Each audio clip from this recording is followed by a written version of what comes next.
मित्रों, इस चैनल पर आपका बहुत स्वागत है। जैसा कि आप जानते हैं, टिप्स टू इम्प्रूव हैंडराइटिंग के अंतर्गत हम आपकी इंग्लिश हैंडराइटिंग को सुंदर, स्पष्ट और तेज बनाने के बारे में बात करते हैं। आपको इसके लिए कुछ नियमों की जानकारी भी देते हैं। स्मॉल अल्फ़ाबेट्स के सुंदर, तेज लिखे जाने वाले विभिन्न रूप एवं आकार क्या हैं? आज हम इस बारे में बात करेंगे। साथ ही हैंडराइटिंग का स्टाइल सुधारने के लिए स्मॉल अल्फ़ाबेट्स के रूप एवं प्रकार कैसे होने चाहिए। कृपया चैनल को सब्सक्राइब और लाइक करें। पहले बात करते हैं स्मॉल अल्फ़ाबेट्स के आकार की। ए से शुरू करें तो ए को साधारणतः इन 3 प्रकार में लिखा जाता है। पहला ए लिखने का ढंग इस तरह है। आप नीचे से शुरू करके ऐसे शुरू करके गोलाई में जाएं और ए को ऐसे लिखते हैं। इस प्रकार लिखा गया ए आसानी से अन्य अल्फ़ाबेट्स के साथ लिंक हो सकता है। अगर ए पहला अल्फ़ाबेट नहीं है, किसी शब्द का, किसी वर्ड का पहला अल्फ़ाबेट नहीं है, तो आप इस प्रकार लिखें। अगर ए पहला अल्फ़ाबेट है तो आप ए को इस आकार में लिख सकते हैं। यदि आप वर्ड्स में हर अल्फ़ाबेट को अलग-अलग लिखने वाली हैंडराइटिंग उपयोग में लाते हैं, तो ए ऐसा भी लिख सकते हैं और ए को ऐसा भी लिख सकते हैं। इसी प्रकार बी, अलग-अलग अल्फ़ाबेट्स लिखने वाली हैंडराइटिंग में बी का ये उपयोग साधारणतः उचित है। और ये वाला बी, जो दूसरा बी है, इसको तब लिखा जाना चाहिए जब आप कनेक्टेड अल्फ़ाबेट्स का उपयोग करते हैं, जब सारे अल्फ़ाबेट्स एक दूसरे से लिंक्ड होते हैं, जैसा कि कर्सिव हैंडराइटिंग में या दूसरी हैंडराइटिंग में, जिनमें हम कुछ अल्फ़ाबेट्स को आपस में जोड़ लेते हैं। सी अगर पहला अल्फ़ाबेट है तो ऐसे लिखें। सी को आगे कनेक्ट करने के लिए यहाँ पर एक छोटा सा कर्व, यहाँ पर एक छोटा सा कर्व बना सकते हैं। जहाँ पर सी का अंत है, यहाँ देखिए, यहाँ पर एक छोटा सा कर्व बना के इसको किसी से जोड़ा जा सकता है। और अगर सी को ऊपर से जोड़ना हो तो यहाँ देखिए, ये सी के ऊपर एक छोटा सा कर्व बना है, इससे जोड़ सकते हैं। इसी प्रकार अलग अलग लिखने के लिए डी, ये डी या ये डी उपयोग में लाया जाता है। अब आप डी भी एक ही तरह लिखना चाहें तो बहुत तेज हो सकता है और आप डी को ऐसे लिख सकते हैं, अथवा आप डी को ऐसे भी जोड़ सकते हैं, जैसे आपको ठीक लगे। डी को खुला भी रख सकते हैं, डी के इस लूप को, और डी को बंद भी कर सकते हैं। इसी प्रकार ई, ऊपर से जोड़ने के लिए ई को यहाँ ये आकार इसका यूज कीजिए। नीचे से अगर जोड़ना है तो ये आकार यूज कीजिए। कुछ दूर पर कभी कभी हमें एक अल्फ़ाबेट से दूसरे अल्फ़ाबेट को जोड़ना है, लेकिन उनके बीच का गैप ज़्यादा होता है। हम आगे विस्तार से बात करेंगे, तब इस प्रकार यूज करें। साधारणतः हम इस ई का उपयोग करते हैं। इसी प्रकार एफ, अलग लिखने के लिए अलग अलग अक्षर वाली, अलग अलग अल्फ़ाबेट्स वाली हैंडराइटिंग में हम इस एफ का अथवा इस एफ का प्रयोग करते हैं। कंटिन्यूस हैंडराइटिंग में, लिंक्ड हैंडराइटिंग में हमें ये अल्फ़ाबेट सबसे अच्छा है, लेकिन कुछ तेज लिखने वाले लोग इनका उपयोग भी करते हैं। इस एफ में लिखने की स्पीड बहुत बढ़ जाती है और आप सीधे ऐसे लिख सकते हैं। देखिए, ये वर्टिकल होना चाहिए, नहीं तो ये किसी दूसरे अल्फ़ाबेट के साथ मैच करता लगेगा। अब देखिए जी, जी को लिखने के लिए ऊपर तो ए जैसा ही है, किसी भी ढंग से लिखिए, लेकिन नीचे इसके जो नीचे वाले कर्व्स हैं वो 4 प्रकार के हैं। 1, 2, 3, 4। कंटिन्यूस हैंडराइटिंग में इसका उपयोग कीजिए। ये दो जी के प्रकार अलग अलग लिखे जाने वाले, बल्कि तीसरा भी, ये अलग अलग लिखे जाने वाली हैंडराइटिंग में उपयोग में लाए जाते हैं।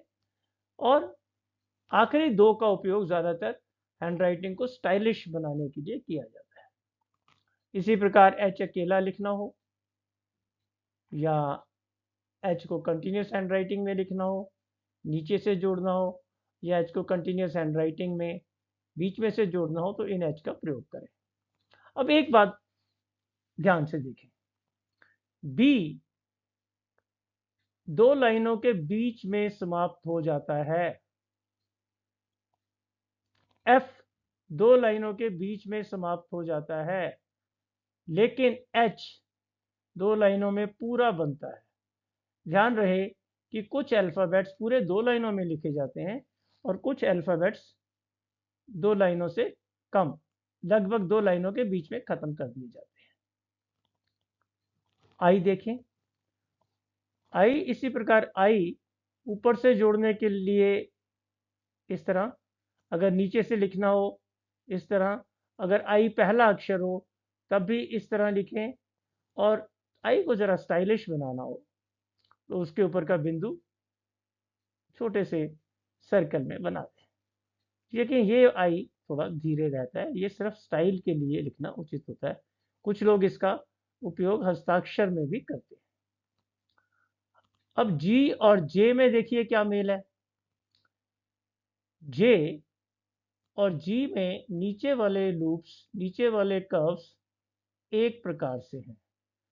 ध्यान रखिए, आप जिस हैंडराइटिंग का उपयोग कर रहे हैं उस हैंडराइटिंग में जैसा जी का लूप बनाएंगे, जैसे जी का लोअर कर्व बनाएंगे, उसी प्रकार जे का भी होना चाहिए।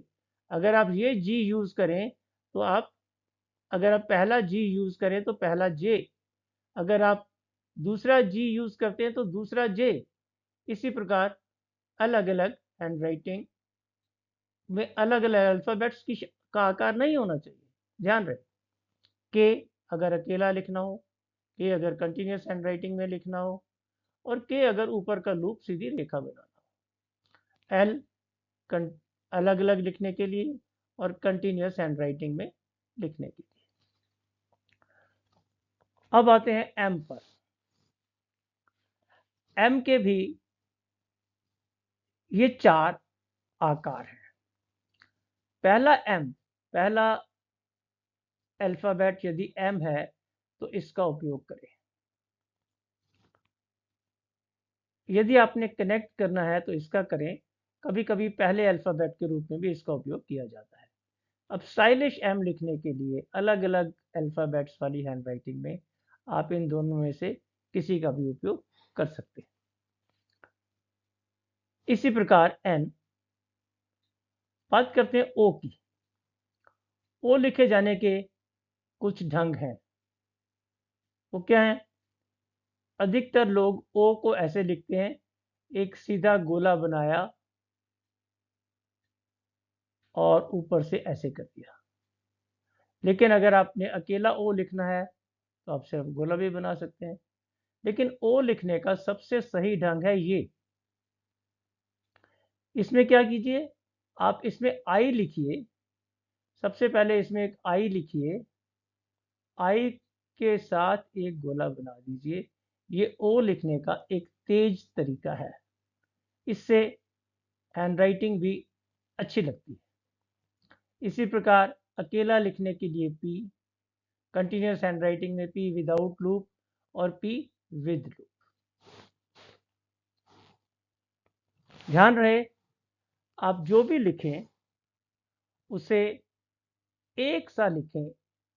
ऊपर के लूप एक जैसे, एक आकार के होने चाहिए, और नीचे के लूप एक जैसे और एक आकार के होने चाहिए।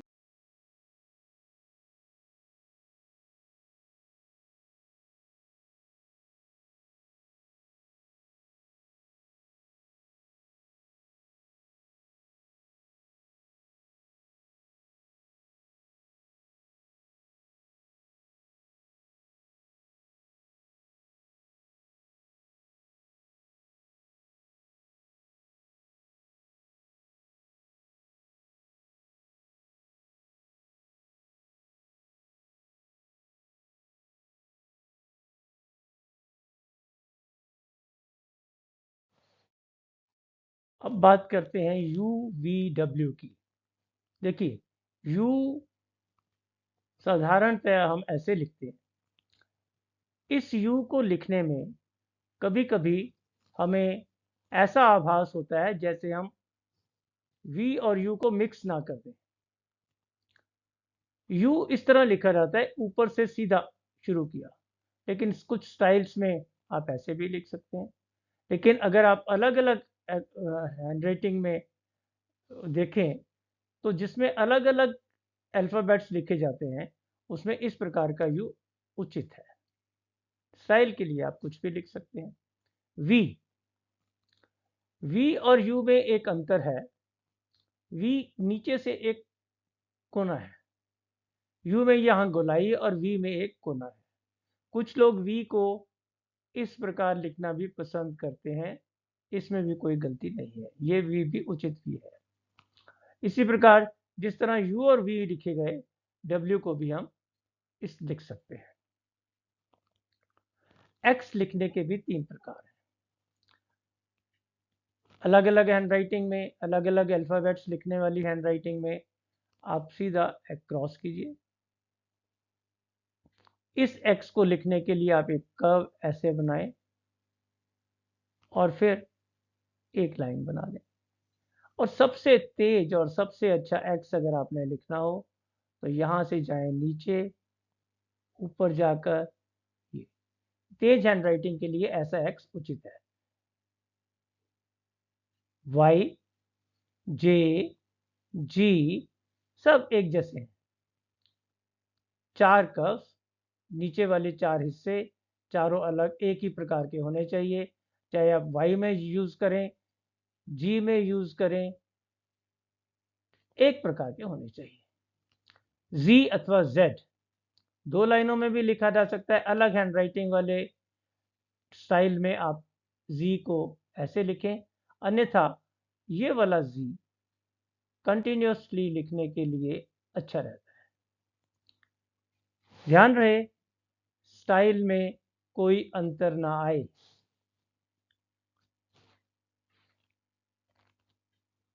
सब अल्फ़ाबेट्स की शेप इस बात पर निर्भर करती है आप कौन सा अल्फ़ाबेट चूज करते हैं, कौन सा अल्फ़ाबेट लिखना पसंद करते हैं। इस बात पर निर्भर करता है कि आप उन्हें आपस में जोड़ना चाहते हैं या आप सारे अक्षर, सारे अल्फ़ाबेट्स अलग अलग लिखना चाहते हैं। इसमें कुछ अल्फ़ाबेट्स नीले रंग में दिखाए गए हैं, ब्लू कलर में दिखाए गए हैं। अगर आप कंटिन्यूस लिखना चाहते हैं तो ये एक सेट ऐसा है जिसे आप कंटिन्यूस हैंड राइटिंग में या कर्सिव हैंड राइटिंग में उपयोग कर सकते हैं। इससे आपकी हैंड राइटिंग स्मूथ, स्टाइलिश और तेज भी हो जाती है। देखिए, ये उदाहरण है, try and see the difference. सब अल्फ़ाबेट्स एक दूसरे के साथ कनेक्टेड है, जुड़े हुए हैं। इसी प्रकार अगर आप अलग अलग अल्फ़ाबेट लिखते हैं, कोई गलती नहीं, अच्छा है। शुरू में बच्चे ऐसे ही लिखना सीखते हैं और कई लोग अंत तक ऐसे ही लिखते रहते हैं। ये पढ़ने में बहुत आसान और बिना गलती के पढ़ा जा सकता है। और इसमें भी ये देखिए, इसमें try and see the difference, कोई अंतर नहीं है। लेकिन ये दूसरी वाली हैंड राइटिंग बहुत स्लो है, जबकि कनेक्टेड हैंड राइटिंग एक मैच्योरिटी दिखाती है। उससे हमें लगता है कि बंदा मैच्योर है और ये लगता है कि बंदे में अभी बचपना है। वैसे ये मजाक की बात नहीं है।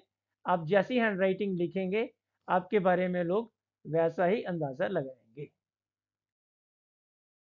मैं यहाँ बताना चाहूँगा कि इस एपिसोड में हमने केवल कुछ प्रकार की अल्फ़ाबेट्स की शेप को डिस्कस किया है। हम अगले एपिसोड्स में जब हैंडराइटिंग स्टाइल्स की बात करेंगे तो कुछ और भी सीखेंगे। अब जो हमने सीखा है उसमें से आप किस प्रकार के अल्फ़ाबेट्स का चयन करना चाहते हैं, किस प्रकार के अल्फ़ाबेट्स को प्रयोग में लाना चाहते हैं, उस हिसाब से उनकी प्रैक्टिस कर लें। अगर आप इनकी प्रैक्टिस कर लेंगे तो आपकी आकार और स्टाइल फिक्स हो जाएंगे। अगर आपको हैंडराइटिंग में किसी तरह की भी कोई प्रॉब्लम आती है, अगर लिखने में कुछ मुश्किल होती है या आप कुछ को कनेक्ट नहीं कर पाते हैं, इसी प्रकार से कोई अन्य प्रॉब्लम, तो आप कमेंट बॉक्स में लिखिए, हम उसे आने वाले एपिसोड्स में डिस्कस कर लेंगे। धन्यवाद।